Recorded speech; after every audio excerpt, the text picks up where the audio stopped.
Okay, here we have a Ford Ka car, 2006. This vehicle has a problem with efficiency. The engine management light is up.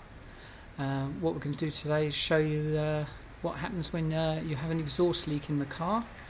What we're doing here is pushing gases, the reversing way into the car, up through the exhaust.